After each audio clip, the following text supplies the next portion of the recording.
Okay guys, तो अपन rotation पे कुछ प्रॉब्लम्स करने वाले हैं। हालांकि हमने काफी सारी प्रॉब्लम्स यार थ्योरी पढ़ते समय कर ली थी, बट फिर भी कुछ करा देता हूँ क्योंकि यार ये एक थोड़ा बड़ा इंपॉर्टेंट चैप्टर है। ओके, तो इसमें system of particles and rotational mechanics ये पूरा एक साथ ही यूनिट होता है, बट कोचिंग्स में यूजुअली अलग अलग पढ़ाया जाता है। सो आपको मैं कहूँगा कि अगर आपने नहीं देखी तो please momentum, centre of mass की वीडियोस भी देख लो। तो यार अपन एक क्वेश्चन देखते हैं कि एक टेबल है, ठीक है, इसके ऊपर एक छेद है एंड फ्रॉम दिस थ्रेड हमने एक मास एम का एक कुछ बॉब या कुछ ऐसा लगा रखा है, ठीक है, और ये सर्कुलर मोशन कर रहा है विद स्पीड v, ठीक है, और रेडियस r नॉट, ठीक है। समझ में आ रहा है? ऐसे ऐसे ऐसे घूम रहा है और ये रस्सी ऐसे, तो हमने क्या किया, रस्सी से खींच ली तो इसका रेडियस कम हो गया थोड़ा सा, और ये इतने से रेडियस में घूम रहा है v डैश स्पीड के साथ कुछ, ठीक है, और रेडियस r हो गया, r नॉट की जगह r हो गया। समझ लो क्या, ये ऐसे ऐसे घूम रहा था, हमने रस्सी छोटी कर दी नीचे से तो ऐसे ऐसे घूमने लग गया, ठीक है। फ्रिक्शन विक्शन वो सब हटा दो, ठीक है, एकदम आइडियल कंडीशन कंसीडर कर रहे हैं and we are suppose to find first of all कि v डैश की वैल्यू कितनी है, second tension in the string कितनी है सेकंड केस के अंदर, ठीक है, तो निकाल लेते हैं। तो अब देखो यहाँ पे आपको क्या लगाना है, देखो क्या चीज आप यूज कर सकते हो। तो यहाँ पे आपको नोट करना है कि देखो रोटेशन का क्वेश्चन पेपर, देखो इसमें रोटेशन हो रहा है तो सिंपल सी बात है रोटेशन तो लगेगा भाई, है ना, रोटेशन सर्कुलर मोशन इनके लॉन्ग सोचने लग जाओ। तो अब यहाँ पे अपन क्या क्या फॉर्मूले लगा सकते हैं, अपन को अब तक क्या क्या पढ़ लिया है पहले ये सोचो। तो मैंने काइनेमैटिक्स पढ़ा है, वो तो यार ज्यादा कुछ खास लग नहीं रहा है। एनएलएम पढ़ा है, एनएलएम के अंदर सर्कुलर मोशन काम आ सकता है तो वो दिमाग में लाओ, सर्कुलर मोशन mv स्क्वायर पे दिमाग में रखो, टेंशन शायद वहां से आ जाएगी, सर्कुलर मोशन है। फिर अपन ने वर्क पावर एनर्जी पढ़ा, यार वर्क पावर एनर्जी यार जमा नहीं इतना, मतलब समझ नहीं आया है ना, कुछ लग नहीं रहा है इसमें, कहाँ काइनेटिक एनर्जी कंजर्व करे, कहाँ क्या करे, मतलब पता नहीं चल रहा है थोड़ा, राइट। सो वी विल ये भी थोड़ा अभी इग्नोर ही है। फिर अपन ने देखा सेंटर ऑफ मास, मोमेंटम अपन ने पढ़ रखा है।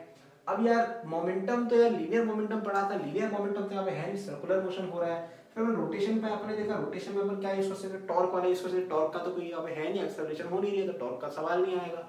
फिर अपन ने सोचा यार कि और क्या यूज होता है, moment of inertia, moment of inertia भी काम का नहीं है, रोलिंग, रोलिंग भी नहीं हो रही है क्या बच्चा, एंगुलर मोमेंटम है। हाँ यार एंगुलर मोमेंटम इस्तेमाल हो सकता है क्योंकि यहाँ पे एंगुलर मोमेंटम तो है इस चीज के अंदर, तो अपन एंगुलर मोमेंटम इसमें इस्तेमाल कर सकते हैं। तो अपन को कौन से दो कॉन्सेप्ट पता चल गए, सर्कुलर एंड एंगुलर। ये अभी जो मैंने बोला ना, ये समझो मैं क्या बोल रहा हूँ, ये सब सीखना है, ये क्वेश्चन तो कोई भी करा देगा तुम्हें, ये सीखो सोचा कैसे मैंने, ठीक है, मैंने सोचा दिमाग में टॉपिक वाइज किया, यार ये टॉपिक यूज हो सकता है, ये टॉपिक यूज हो सकता है अपने। ये जो एक टूल बॉक्स है, तो आपके पास एक टूल में एक स्पैनर होता है, ठीक है, एक स्क्रू ड्राइवर होता है ना, ये आपके वैसे ही टूल्स हैं। तो इन टूल्स को आप इस्तेमाल नहीं करोगे तब तक आप कैसे विश्वास कर पाओगे, ठीक है। तो पहले इस्तेमाल करें फिर विश्वास करें आप इन चीजों पे। तो हमने ये दोनों सर्कुलराइज कर दिया, अब अपन देखते हैं तो v निकालना है। तो यार यहाँ पे अपन ने देखा कि यार इस पे एक्सटर्नल टॉर्क कोई लग नहीं रहा है सिस्टम पे, तो अपन क्या कर सकते हैं, एंगुलर मोमेंटम कंजर्व करा सकते हैं अबाउट दिस पॉइंट, जो सेंटर है ना इसके अबाउट, क्योंकि एक फोर्स लग रहा है टेंशन, वो भी यार इससे पास हो रहा है, तो यहाँ पे उसका कोई लगेगा नहीं आपका टॉर्क वर्क। तो अपन क्या बोल सकते हैं कि अगर अपन सेंटर के अलोंग एंगुलर मोमेंटम देखें वो कंजर्व रहेगा। और कभी भी ध्यान रखना, रोटेशन हो रहा है और रेडियस चेंज हुआ तो 95% केसेस में एंगुलर मोमेंटम सबसे पहले दिमाग में लाना है, ठीक है। तो अपन पहले angular momentum about this point लिखते हैं, तो क्या होता है r क्रॉस p, ठीक है। अब डायरेक्शन भूल जाओ, सिंपल सी बात है, mvr आएगा, तुम सबको अब तक पता चल गया होगा जिन्होंने थ्योरी ढंग से पढ़ी है। तो पहले केस में mvr नॉट हो गया, दूसरे केस में mv डैश r हो गया, तो v डैश की वैल्यू कितनी आ गई, v by r into r naught, बहुत अच्छी बात। अब लोगों को पूछे टेंशन, तो यार टेंशन कहाँ से आएगी यार, टेंशन पता नहीं चल रहा है, तो यार याद करो सर्कुलर मोशन पढ़ाया था मैंने, उसमें मैंने क्या बोला था कि जब कोई बॉडी सर्कुलर मोशन में होती है तो उसके पास सम ऑफ ऑल फोर्सेस हो जाते हैं कितना, mv स्क्वायर बटे r। तो कौन कौन से फोर्स लग रहे हैं इस बॉब पे, केवल एक ही फोर्स लग रहा है टेंशन, बाकी नॉर्मल फोर्स और ग्रेविटी लग रहे हैं ऑफ कोर्स, बट वो रिलेवेंट नहीं है क्योंकि वो तो वर्टिकल डायरेक्शन में, हमको तो हॉरिजॉन्टल से मतलब है, राइट। तो T बराबर, और ये टेबल जमीन पे लेटी हुई है, ऐसे है ना, ऐसा मत सोचना कि भैया इसका कंपोनेंट लो ना ग्रेविटी का, ऐसा नहीं, okay. So T equal to mv square by r, sum of all forces equal to, यहाँ पे T निकालें तो v dash square by r, sum of all forces equal to mv square by r। तो T की value अपने सामने सीधी आ गई, formula ही लिख दिया यार तुम्हारे सामने।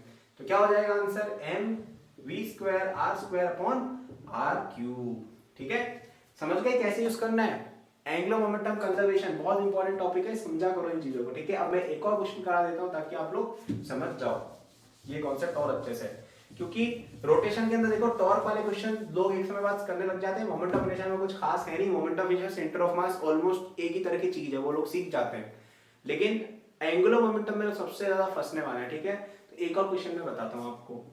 आपके पास एक रॉड है जिसकी लेंथ है L और जिसका मास है m, और ये इसका सेंटर वाला जैसे ये लाइन है।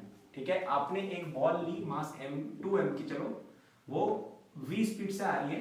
ठीक है, v स्पीड से आ रही है और ये इसके सेंटर पे यहाँ हिट की, मतलब L/4 डिस्टेंस पे, ये L/4 है, समझ रहे हो, यहाँ पे 3/4 लेंथ पे हिट की इसने, और फिर ये रुक गई।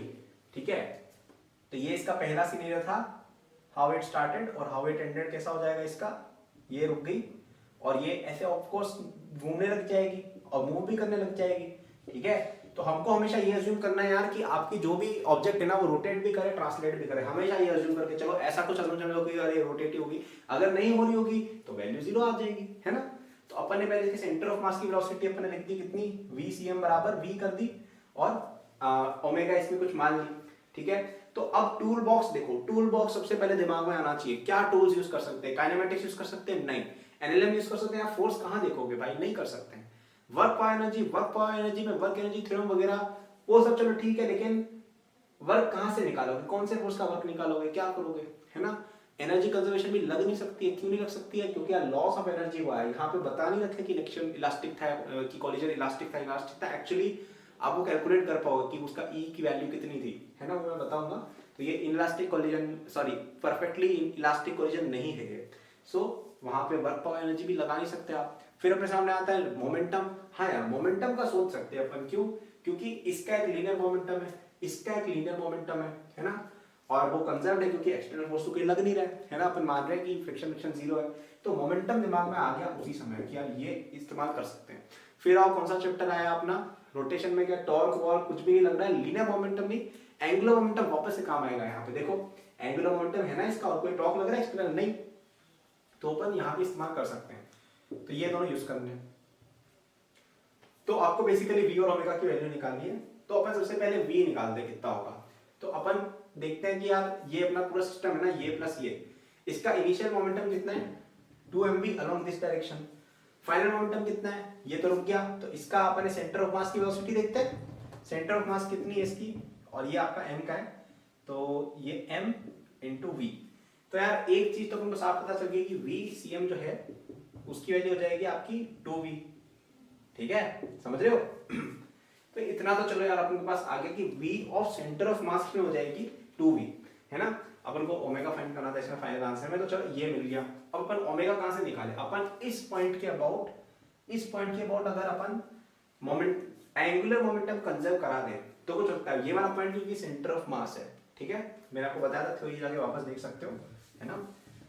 तो अब आपने इस पॉइंट के अबाउट इनिशियल और फाइनल एंगुलर मोमेंटम कंजर्व करा, क्योंकि टॉर्क लग ही नहीं रहा है, तो इनिशियल मोमेंटम कितना था, angular momentum of the system, इसका तो 0 था, कोई रोटेशन कुछ हो थोड़ी रहा है, तो ये कितना है mvr, mv इंटू l, इसका आर्म देखो कितना है, आर्म कितना है L/4, और फाइनली क्या है, फाइनली ये तो रुक गया और ये बचा, ये कितना हो जाएगा I ओमेगा।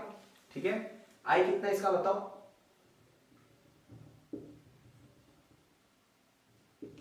ml square. ठीक है, तो समझे ये चीज कैसे करनी थी, ये काफी सिंपल सा क्वेश्चन था, बट मैं आपको डेमोंस्ट्रेट करना चाह रहा था कि आप कैसे सोचते हो इन चीजों के बारे में। ठीक है, टूल बॉक्स कैसे यूज करना है, जो फिजिक्स का टूल बॉक्स है, फिजिक्स में बहुत सारे टूल्स हो जाएंगे, जब आप 12th फिनिश करोगे ना आपके सामने इतने सारे टूल्स हो जाएंगे, उनमें चुनना आना चाहिए कौन सा हथियार यूज करना है। ऐसा नहीं कि भाई गदा चाहिए तो और आपने तलवार चला डाली। ठीक है, कई बार आंसर हो भी जाता है, वैसे भी निकल जाता है, लेकिन अपन को जो अप्रोप्रिएट टूल है वही यूज करना है। ठीक है, तो यहाँ पे अपने देखा कि यार अगर अपन को v/cm निकालनी थी और ये निकाली, तो अपन ऐसे यूज कर सकते हैं। कभी भी रॉड के साथ कोई चीज कोलाइड वोलाइड हो रही है ना, और रोटेशन वगैरह का आपको लग रहा है कि भाई ऑब्लिक कोलिजन हुआ है, जैसे देखो ना ये इसके यहाँ अटैक हुई है, तो रोटेशन भी हो रहा होगा, तो ऐसे कैलकुलेशन कर सकते हैं, समझे। ठीक है, आई होप आपको ये क्वेश्चन अच्छा लगा होगा। एक और तरह का क्वेश्चन मैं करके बताता हूँ, ये क्वेश्चन के इरोडो में बहुत सारे वेरिएशन मिल जाते हैं। तो आपके पास ऊपर आपने एक सिलेंडर बांध रखा है ऐसे, ठीक है, और ये कुछ रस्सियां बंधी हुई है इससे, और वो एकदम ऐसे इस पे लिपटी हुई है। ठीक है, तो ये ऐसा कुछ है, मतलब ये आपका सिलेंडर है ना, तो ये ऐसे ऐसे रस्सियां लिपटी हुई हैं। ठीक है, और ये रस्सी ऊपर से ऐसे जा रही है, समझ रहे हो ना क्या कह रहा हूं मैं। तो मैंने यहाँ पे ड्राइंग थोड़ी गड़बड़ बना दी है, बट आप समझो जी बात को। ये रस्सी लिपटी हुई है, तो 2 रस्सियां हैं, ठीक है। तो अब इसका मास m है, ठीक है।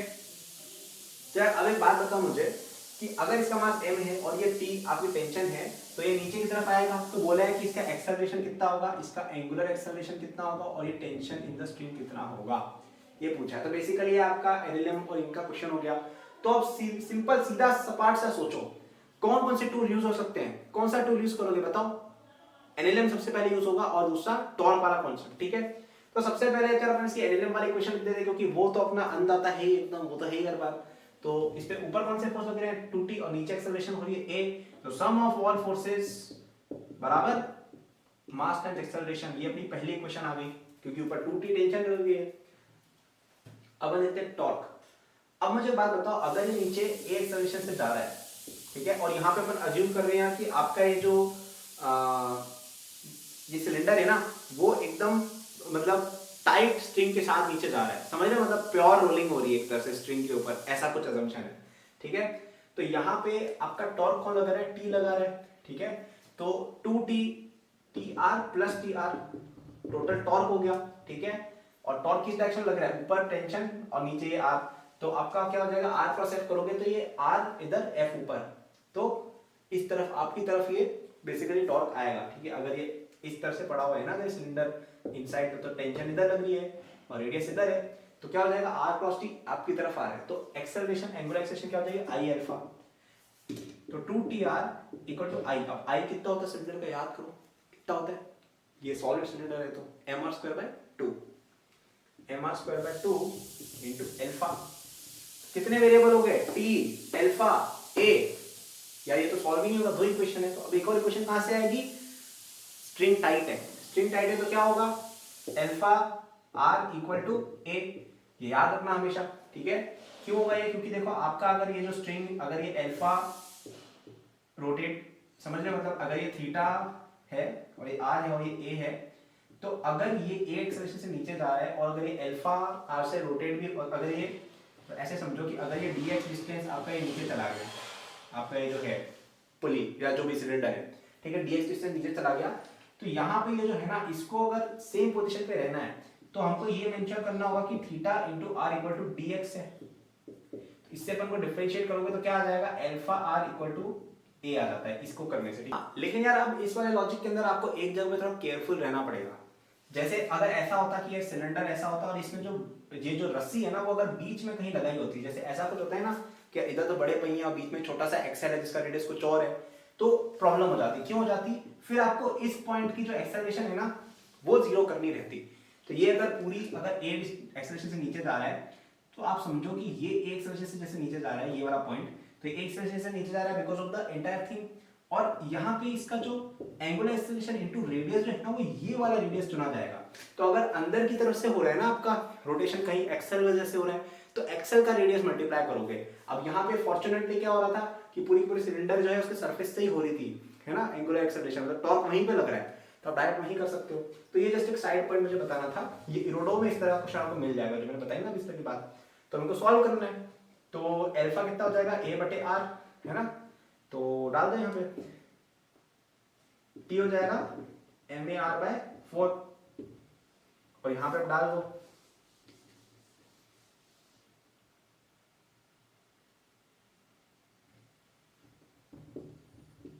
अल्फा के वाले a/r डाली मैंने, ma/4 हो जाएगा। तो आपके पास क्या आ जाएगा यहाँ से, mg minus ma/2 equal to ma। इससे में मिल जाएगा कि a इक्वल टू 2g/3, यही आएगा ना। हाँ, अब यहाँ पे आप डाल दो t इक्वल टू कितना हो जाएगा, mg/6 हो जाएगा आई थिंक, है ना, मतलब एक के अंदर mg/6 और आप अल्फा भी निकाल सकते हो। तो यहाँ पे इस तरह के क्वेश्चंस में आपको क्या ध्यान रखना है कि 2 चीजें इस्तेमाल होंगी जब भी किसी भी तरह का रोटेशन हो रहा है, रस्सियों से बंधा हुआ है, पुल्ली जा रही है, नीचे आ रही है, ऊपर आ रही है, 2 ही चीज लगानी है, एनएलएम और रोटेशन, ठीक है।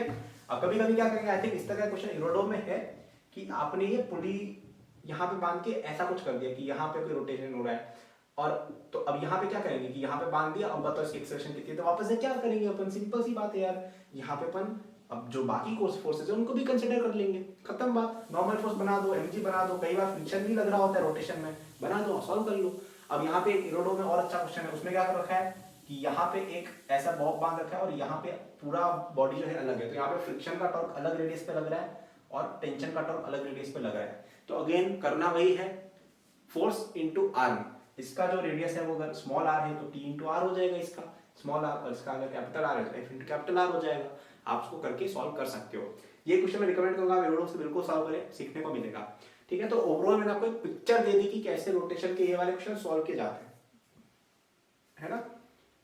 तो की टेक अवे यही था कि एनएलएम लगा दो पहले, दूसरा टॉर्क वाली इक्वेशन लगा डालो, ठीक है। और इस रेडियस वाली चीज का ध्यान रखा करो कि किस रेडियस पे फोर्स लग रहा है उसका अपन रेडियस यूज करें, है ना। तो ये दो इक्वेशन और इसके अलावा अल्फा और आर की विषय। अब यार मैं आपको लैडर के बारे में कुछ क्वेश्चन बता सकता हूँ। तो आपके पास जैसे एक लैडर है, ठीक है, दोनों यहाँ पे μ1 कोएफिशिएंट ऑफ फ्रिक्शन है, यहाँ पे μ2 कोएफिशिएंट ऑफ फ्रिक्शन है। तो आपको कई बार पूछा जाता है कि म्यू की वैल्यू क्या होनी चाहिए सच दैट लैडर ना गिरे, क्या एंगुलर एक्सेलरेशन होगी, ये सारी चीजें मैं आपको एक डिस्कशन करके बताने वाला हूँ, ठीक है। तो लैडर जो है वो यूनिफॉर्म मानी जाती है, इसका मास अपन मानते हैं सेंटर ऑफ मास से लग रहा है। तो बेसिकली लैडर एनालिसिस की लैडर अगर दो वॉल्स के बीच यहाँ पे μ1 μ2 कोएफिशिएंट ऑफ फ्रिक्शन है तो क्या होगा वहां पे, तो यार इसका एनालिसिस करेंगे अपन, है ना। तो सबसे पहले एफबीडी बना के हर फोर्स मेंशन करना सबसे जरूरी बात, ठीक है।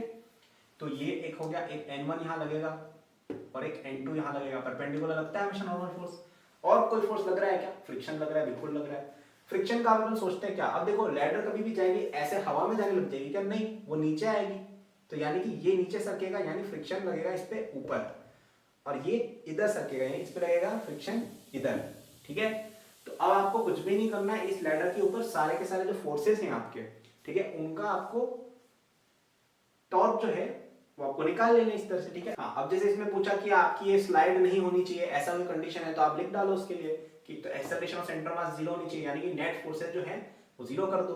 तो ऊपर की तरफ कौन कौन से फोर्सेस हैं, F2 लग रहा है, N1 लग रहा है, नीचे कौन सा लग रहा है, mg, साइड वाइज कौन से फोर्सेस हैं, इस तरफ N2 लग रहा है बस, और इधर F1 लग रहा है, ठीक है। हमारे पास 4 वेरिएबल्स हैं, 1 2 3 4, इनमें से ये तो आ गए, ठीक है। अब अपन देखते हैं यार और क्या लिख सकते हैं, टॉर्क 0 कर सकते हैं। तो अब टॉर्क किस पॉइंट के अबाउट 0 करें ये थोड़ी दुविधा है, तो अपन इस पॉइंट को नहीं चुनेंगे, क्यों, क्योंकि यार अगर आपकी रॉड रोटेट, अगर आपकी ये रेस्ट पे, तो किसी भी पॉइंट के अबाउट आप देखोगे एंगुलर एक्सेलरेशन 0 है, तो अपन थोड़ा कन्वीनियंट पॉइंट चुनते हैं, तो अपन ये वाला पॉइंट चुनेंगे, क्यों, क्योंकि इसमें कहीं से टॉर्क कैंसिल हो जाएंगे, इस वाले का टॉर्क चला जाएगा, इस वाले का टॉर्क चला जाएगा, ये पास हो रहा है इसके थ्रू, राइट। तो अपन N2 का टॉर्क जैसे देखते हैं, तो ये डिस्टेंस यूजुअली दी हुई होती है, जैसे आपकी ये एंगल थीटा है और ये अगर L लेंथ की अगर है, ठीक है, ये दिया होता है यूजुअली। तो N2 का टॉर्क कितना हो जाएगा, N2L sin थीटा, और इसको बैलेंस कौन कर रहा है, N1 का टॉर्क, ठीक है। तो लगा डालो, एक और रिलेशनशिप आ गई, है ना। तो 1 2 3 4 वेरिएबल्स है, ठीक है। अब यूजुअली इसमें ये मेंशन रहा करेगा कि आपके कहां पे स्लिपिंग होने वाली है, ठीक है। जैसे अगर यहां पे स्लिपिंग जस्ट हो रही है, ऐसा बोल दिया गया कि यहां से जस्ट स्लिपिंग हो रही है, तो आप क्या करो, आप यहां पे यूज कर सकते हो क्या, स्टैटिक फ्रिक्शन वाली formula, limiting friction N1 * μ1 = F1, ये रिलेशनशिप मिल गई, इसको लगा के सॉल्व कर डालो। और कई बार ऐसा भी होता है कि आप उल्टा भी एक और आप यहां पे भी लगा दिया करो, एक बार आप ऐसे चेक कर लो, एक बार आप ऐसे चेक कर लो, जिसमें प्लॉजिबल कंडीशन आ रही है। प्लॉजिबल का मतलब है यार कि वर्केबल थिंग है, कि यार काम कर रही है, उसको अपन एक्सेप्ट कर लेंगे। कई बार क्या होता है कि आप ये वाला करोगे ना तो प्लॉजिबल रिजल्ट नहीं आता है, ये यहाँ पे प्लॉजिबल रिजल्ट नहीं आता है, तो उस बेसिस पे आप डिसाइड कर सकते हो कि आपको कौन सी वाली साइड में जाना है, ठीक है। तो ये completely question to question depend करता है, इसमें कई सारे तरह के क्वेश्चन आ जाते हैं। कई बार ऐसा पूछा जाता है कि बताओ इसकी acceleration of centre of mass कितनी है, रोटेशन या अल्फा कितना है ना। तो वहां पे यूजुअली इसके अबाउट अल्फा जैसे अपन निकाल सकते हैं इजीली, वो थोड़ा बेटर रहेगा। तो यहाँ पे अपन क्या यूज करेंगे, अगर ये रॉड मूव हो रही है, रोटेट हो रही है, तो अपन को डायरेक्ट ये दोनों के दोनों रिलेशंस ट्रू हो जाएंगे और अपने पास ए और अल्फा दो रिलेशंस और आ जाएंगे, ठीक है। तो ये आप सोच सकते हो, है ना। तो उसके अकॉर्डिंग आप कर लीजिएगा। हालांकि इतना ज्यादा कोई कॉम्प्लिकेट करके नहीं पूछता है कि आपको अल्फा ए ये सब पूछ लिया जाए, तो मोस्टली वो रेस्ट पे रख के ही पूछने वाले हैं, specially at least JEE main level पे रेस्ट पे रख के फिर वो आपको पूछ लेंगे। तो उसको कैसे करना मैंने आपको बता दिया है। ये रिलेशनशिप्स यूज होती है, कहीं एक जगह पे लिमिटिंग कर दिया जाता है और वो आप डिसाइड कर सकते हो इसके अकॉर्डिंग। ओके, सो ये मैंने यार आपके साथ कुछ क्वेश्चन रोटेशन के और डिस्कस किए हैं जो पॉपुलर टाइप के क्वेश्चन है जो आ जाते हैं। तो अगेन मैं कहूंगा कि यार आप खुद थोड़ा एक्सप्लोर करने की कोशिश करो, है ना। आप जितना ज्यादा खुद जूझोगे ना प्रॉब्लम से, उतना ज्यादा आप ग्रो करोगे। इसके लिए मैं कहूंगा कि यार इसकी हो सके ना तो यूरोडोस सब बच्चे करना, टाइम मिले तो, क्योंकि रोटेशन एक ऐसा चैप्टर है जिसमें पहले के सारे चैप्टर्स यूज हो जाते हैं। तो अगर आपने किसी और सब्जेक्ट की प्रैक्टिस नहीं कर रखी, लेकिन अगर आपने केवल इसकी प्रैक्टिस कर रखी है, रोटेशन की यूरोडोस है, बहुत आगे पहुंच जाओगे। ठीक है, सो प्लीज डू इट। थोड़ी डिफिकल्ट है बट अच्छी चीज है ना। Thank you for watching this video till the and. I am sure that you enjoyed it. यदि आप अपनी पूरी जेई प्रिपरेशन मेरे साथ करना चाहते हैं तो आपको डिस्क्रिप्शन में मेरे जेई के फुल कोर्स का लिंक मिल जाएगा। इस कोर्स में आपको जो यूट्यूब पे मेरे लेक्चर्स और प्रॉब्लम सॉल्विंग के वीडियोस मिलते हैं उसके कंपेयर में बहुत ज़्यादा कंटेंट है, एंड आपको यहाँ पे practice sheet with solution, test series with solution भी मिलती है। It's a complete solution, you can rely on it. आप यदि किसी कोचिंग जाते हैं या अगर आप सेल्फ स्टडी करते हैं, in both cases it will be very useful, so do check it out. Okay, इसके अलावा मेरे जेई के फ्री नोट्स भी डिस्क्रिप्शन में लिंक्ड है, एंड डिस्क्रिप्शन में और भी मैंने बहुत सारे रिसोर्सेज फॉर स्टूडेंट्स डाले हुए हैं, जैसे the books that I recommend, my social media and my newsletter in case you want more content और if you want to approach me with any doubts और सजेशन। नोट्स हैं NEET के students के लिए, कॉलेज स्टूडेंट्स के लिए, startup enthusiast के लिए भी, ओलंपियाड एंथुसियास्ट के लिए भी कोर्सेज हैं, तो चेक जरूर कर लीजिएगा डिस्क्रिप्शन, आपको काफ़ी यूजफुल रिसोर्सेज वहाँ मिलेंगे। Thank for watching, like subscribe कर लीजिएगा for more such videos. Good luck.